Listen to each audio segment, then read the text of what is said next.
nice to be here. Erin's a tough act to follow, but I'm going to do my best.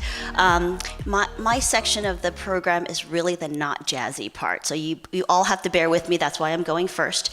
This is kind of when you open the hood and look under and look at the engine, and then later on you get to pick the paint and the leather and all that good stuff. So I'm going to go through the kind of the nuts and bolts of EB-5 today. Why am I here? I am an immigration attorney. I'm a business immigration attorney. I've been one for 19 years now. I'm a partner at Fragem and Delray Bernson and Lowy, and I've been doing EB-5 for a while. I actually lived in China, as most of my cohorts have as well, for a while, and did EB-5 exclusively. And then I managed the practice here in Northern California for our high net worth investors in EB-5. So this is a little bit of a roadmap of what I'm going to go through with you. So today we're going to talk a little bit about what our firm does, but most importantly to you, an overview of the EB-5 program. We'll go through the process steps, again, the nuts and bolts, what you need to do to actually execute to get your green card.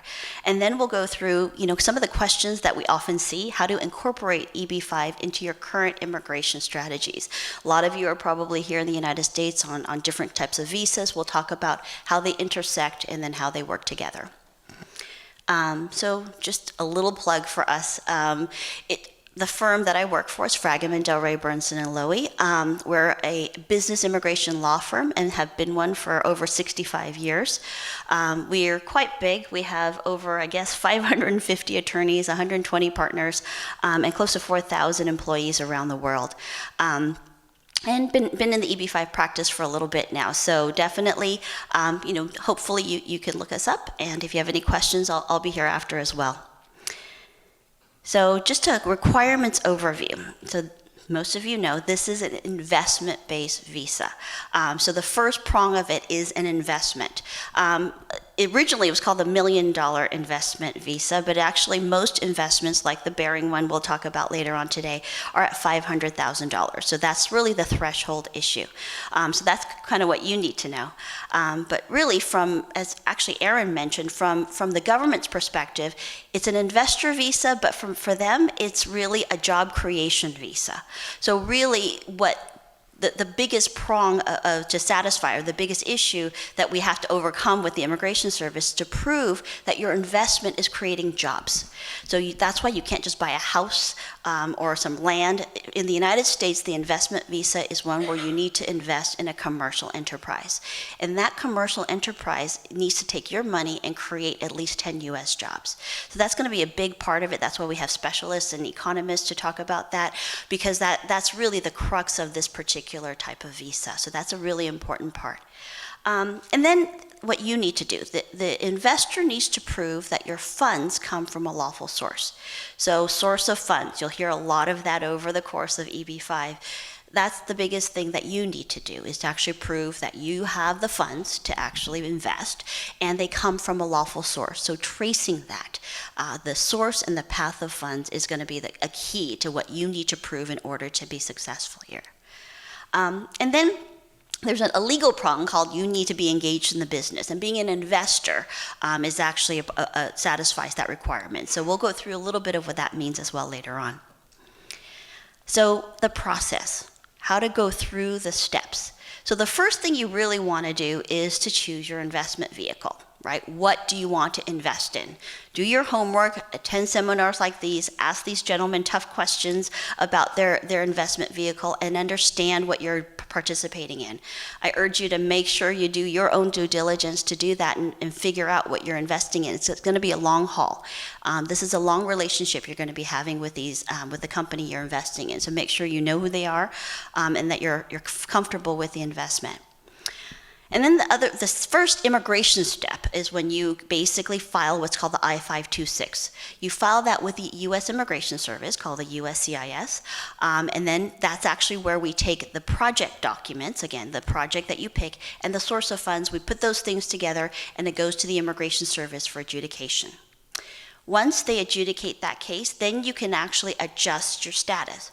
So if you're here in the United States, you can file what's called an adjustment of status, or an I-485, and actually apply for, that's literally the green card application, where you get your fingerprints and everything done, and that's where you actually get your conditional green card.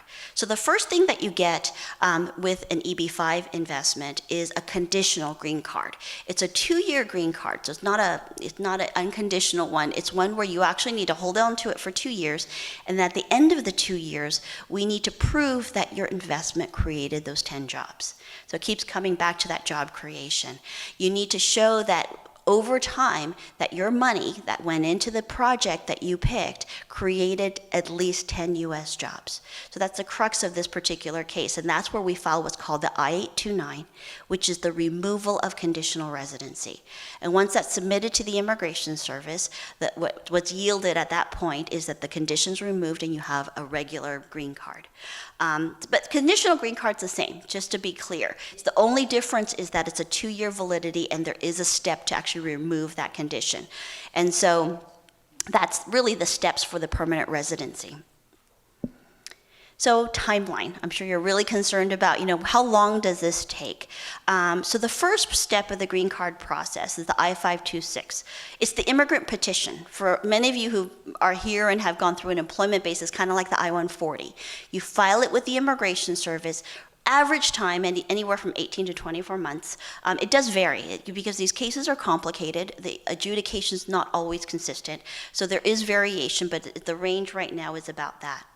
So once you get that approved, this is where, Fung's going to talk a little bit more and deep dive into retrogression, but this is where you're going to need to pause and see if your priority date is current. So if you're from a backlog country, after the I-526 is approved, you're going to have to wait to see if you can file the next step of the green card process.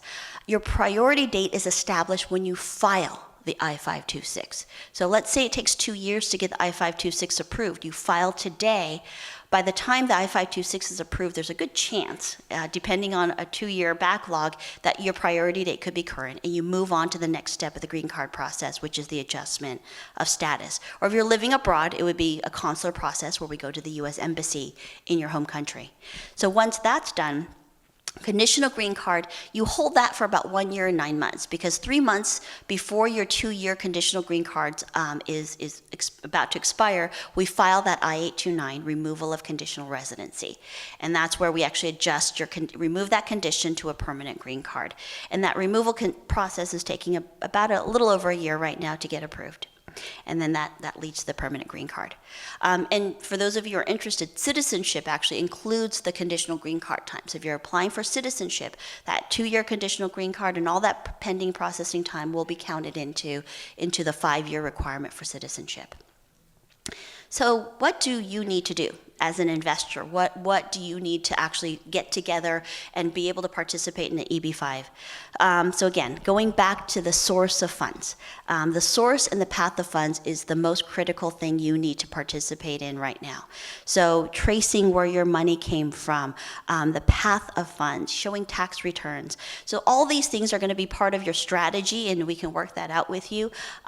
Behring offers an investor, kind of query where they can go through some of those strategies with you. But you can use any number of strategies, just so that you know.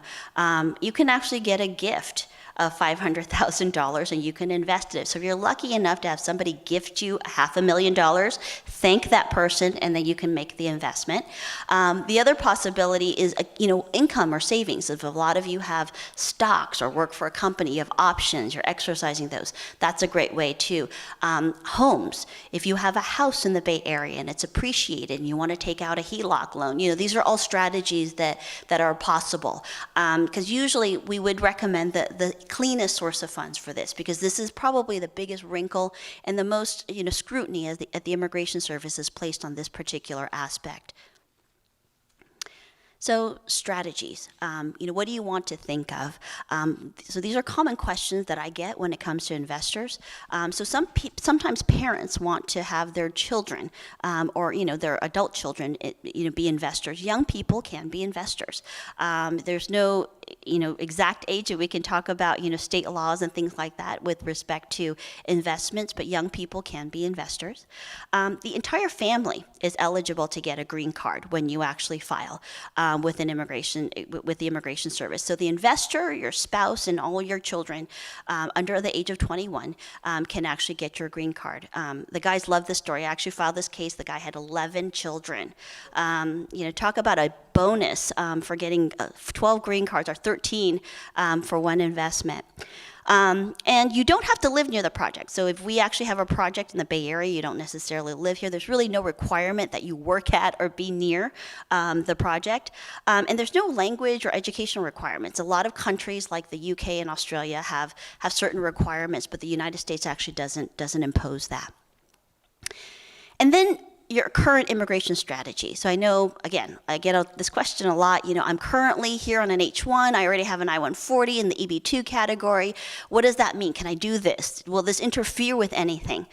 Generally, the answer is no. I mean, the EB-5 is a different employment-based strategy. You can pursue different paths at the same time. They're mutually exclusive. So even if you have an existing immigrant visa strategy, employment-based, family-based, it doesn't really make a difference. This can go along in parallel. So whichever one gets you the finish line first will be the one that you actually get your green card on. So it doesn't interfere with an H-1.